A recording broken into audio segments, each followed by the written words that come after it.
मैं आपका शुक्रिया अदा करता हूं और छपरौली विधानसभा से मजलिस इत्तेहादुल मुस्लिमीन का उम्मीदवार आपके दरमियान में है।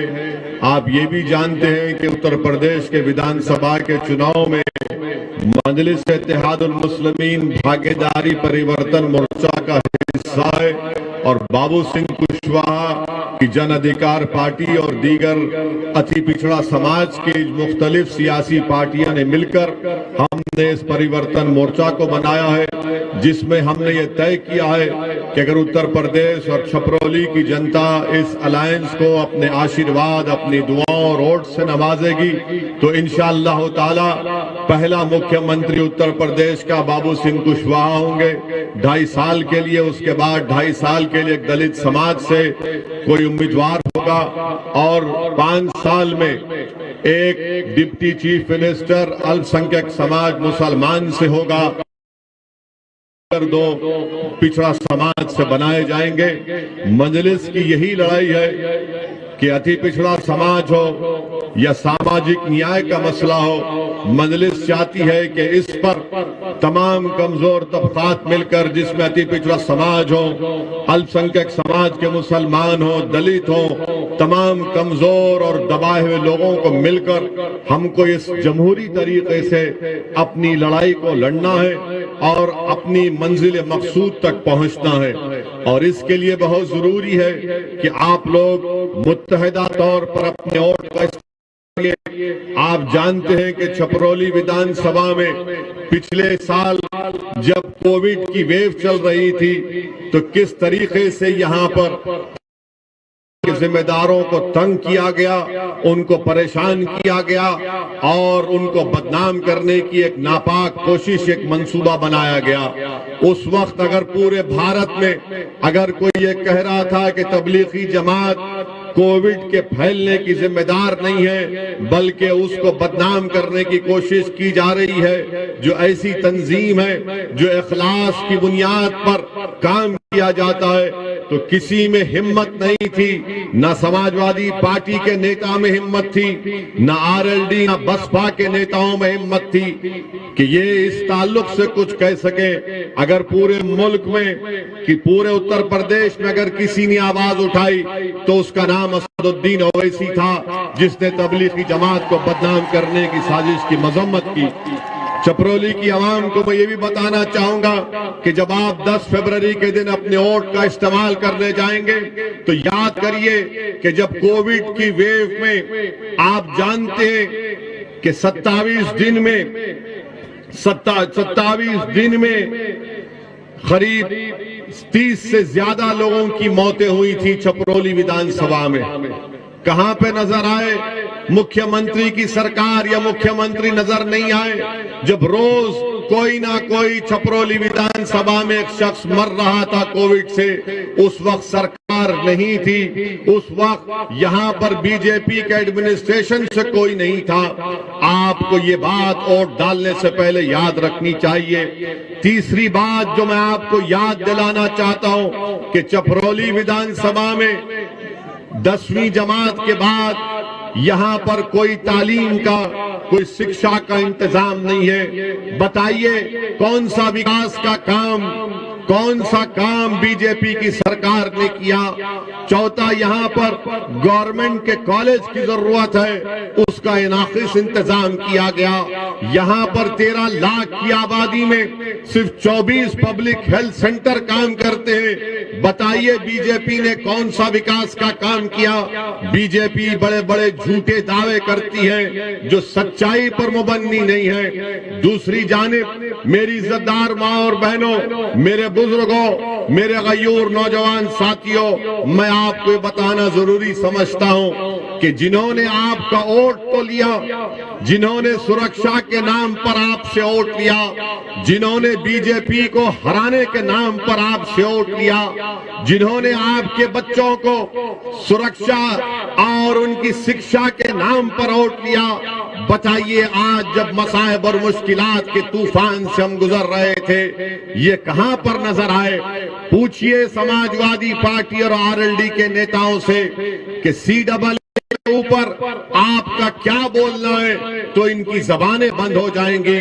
तारीख गवाह है कि भारत की संसद में अगर किसी ने संविधान का हवाला देकर उसको काला कानून करार दिया और CAA के उस कानून की कॉपी को पूरे संसद में अगर किसी ने कहकर फाड़ दिया कि जिस तरह गांधी ने उस वक्त के सफेद फाम अफ्रीका की हुकूमत के कानून के खिलाफ इस तरह कानून फाड़ा था, तो सदुद्दीन ओवैसी आपके सामने खड़ा है। मैंने उस CAA कानून को फाड़ कर बताया कि ये काला कानून है जो मजहब के नाम पर भेदभाव करता है।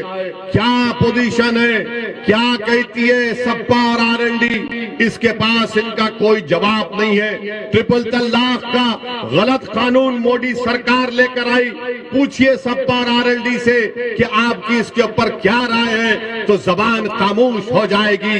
आप जानते हैं कि आपकी एक आवाज की जरूरत है। आप जानते हैं कि उत्तर प्रदेश की विकास और उत्तर प्रदेश की मजबूती के लिए बहुत जरूरी है कि अल्पसंख्यक समाज की भी एक आवाज हो। अगर आप सिर्फ खामोशी के साथ वोट डालते रहेंगे, मैं आपको बताने आया हूं कि आप वोट डालेंगे भी और अनीस के हक में इंशाअल्लाह ताला अपने वोट का इस्तेमाल करेंगे।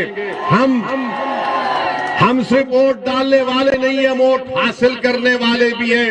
आज मैं उन समाजवादी पार्टी में जो बड़े बड़े नेता अपनी जिंदगी गुजार दिए, आज घर में बैठकर रो रहे हैं कि हमको टिकट नहीं दिया गया, हमसे धोखा किया गया, हमसे इंसाफ नहीं किया गया।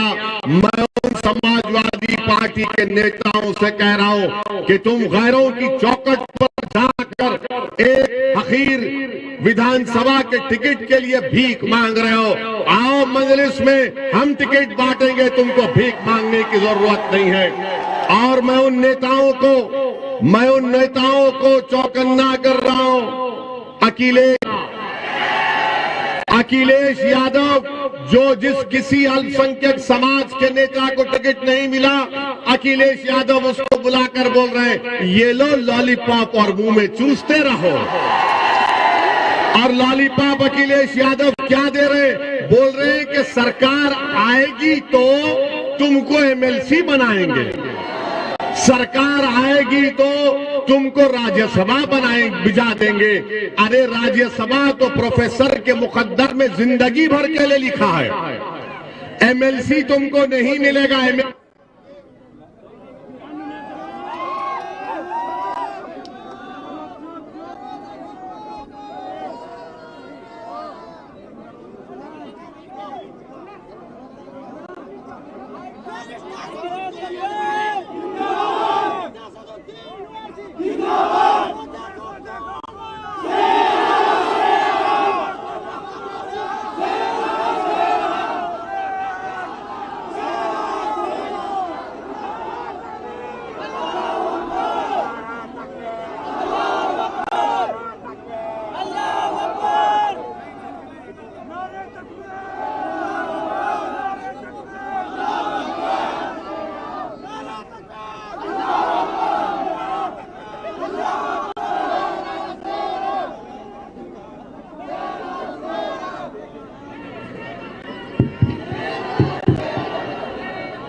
अब आप सोच लीजिए, बाबा क्या कहते हैं, विकास किया। अरे बिजली का इंतजाम नहीं किया, क्या खास विकास किया बाबा तूने? बाबा ने तो कुछ किया ही नहीं। बाबा सिर्फ लंबी लंबी छोड़ते अपने उस्ताद की तरह, मोदी जी की तरह। अनिल, बिजली का इंतजाम नहीं।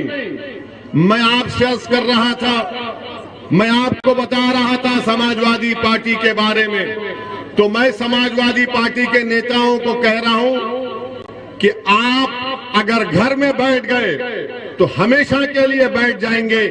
आइए हमारे साथ आ जाइए, हम आपको अपने कंधे पर बिठाकर आपकी राजनीति को इंशाल्लाह चमका देंगे। अखिलेश यादव आपको डुबा देगा और आपकी राजनीति को हमेशा के लिए दी एंड कर देगा, खत्म कर देगा। अब ये इनको सोचना है कि वो क्या करेंगे। तीसरी बात, यहां पर पिछले बार विधानसभा के चुनाव से किसको जिताया था आपने? किसको जिताया था? कौन सी पार्टी का था? अब कहां कूद कर चला गया? कुलाटी